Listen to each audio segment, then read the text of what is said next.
Hush now, little one. It is evening in the Giggle Forest, and the sky has gone the colour of soft pink milk. But tonight, baby Bun-Bun is not hopping. Tonight, baby Bun-Bun is sitting very still by the old stone wall, holding one small acorn cup in both paws. Because today his best friend moved away. Mama Bun-Bun sat down beside him in the tall grass, and she did not say, "Don't be sad." She only said, "Would you like a story? A story about two friends who loved each other very, very much."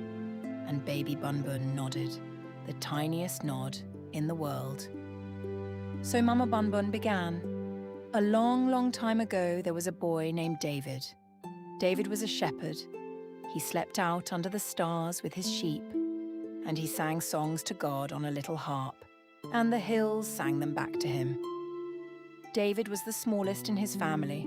Nobody thought he was very important, but God did.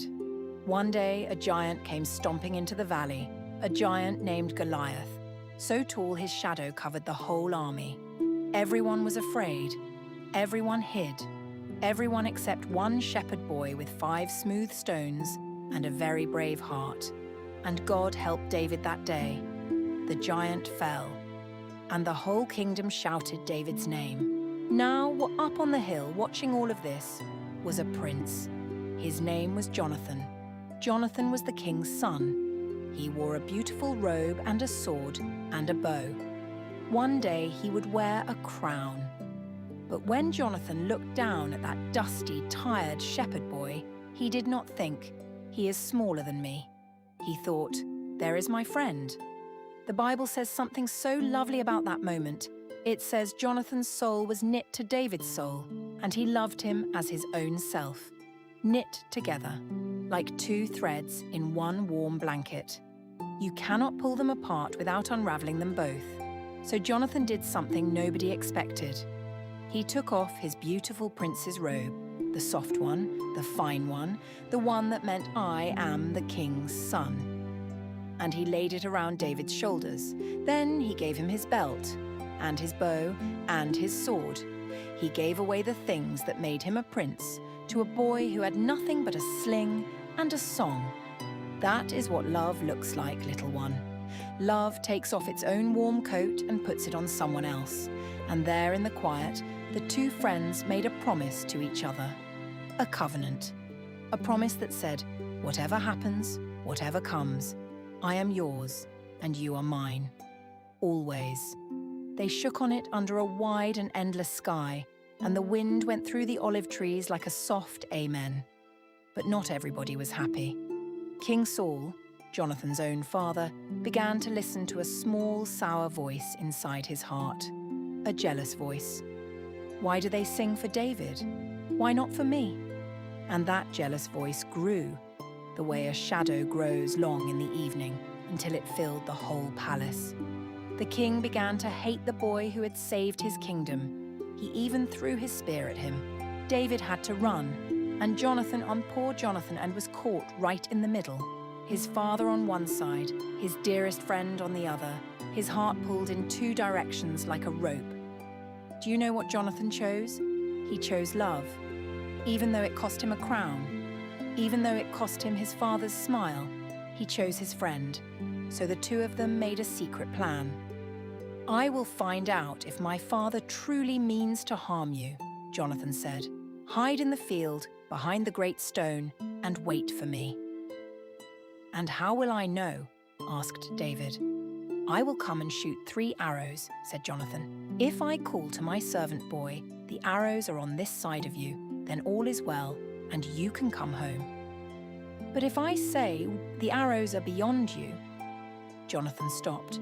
He could not finish it. Then you must go, he whispered, and you must not look back. 3 days passed. David waited behind the stone, and the grass hid him, and the stars turned slowly over his head. Then, in the morning, Jonathan came out into the field with his little bow. He drew back the string, and he shot the arrow far, far, far beyond. The arrow is beyond you, he called out. Hurry, go quickly, do not stay. And out in that empty field, David's heart broke in half. The servant boy gathered up the arrows and went home, and then there was nobody left in the whole wide field but 2 friends. David came out from behind the stone. He bowed down low 3 times right to the ground, and then they held each other, and they wept. They wept and they wept, little one, until David could not weep any more. And Jonathan, sir, who had given away his robe and his bow and his crown, and now had to give away his friend too. Jonathan said the bravest thing anybody has ever said at a goodbye. He said, "Go in peace, for we have promised each other in the name of the Lord, and that promise will hold between you and me forever." Then David went one way, and Jonathan went the other way, and they never got to sit together in the grass again. Later, much later, there was a great battle on a mountain called Gilboa, and Jonathan did not come home. When David heard, he sat down on the ground and he sang the saddest, most beautiful song in the whole Bible. "How the mighty have fallen," he sang. "Jonathan, my brother, your love to me was wonderful." And here is the part I love best, little one. David became king, and the very first thing he asked was, "Is there anyone left from Jonathan's family? Anyone at all? Because I made a promise." And they found Jonathan's son, a boy who could not walk. And David brought him home to the palace and sat him at the king's own table every single day for the rest of his life. Because love keeps its promises, even after goodbye, even when only one of you is left to keep it. Baby Bunbun looked up at his mama with 2 wet, shiny eyes, and Mama Bunbun kissed him on the top of his soft little head and said, "When you love someone and they go away, the sad part is real, and you are allowed to cry it. But the love part does not go anywhere at all.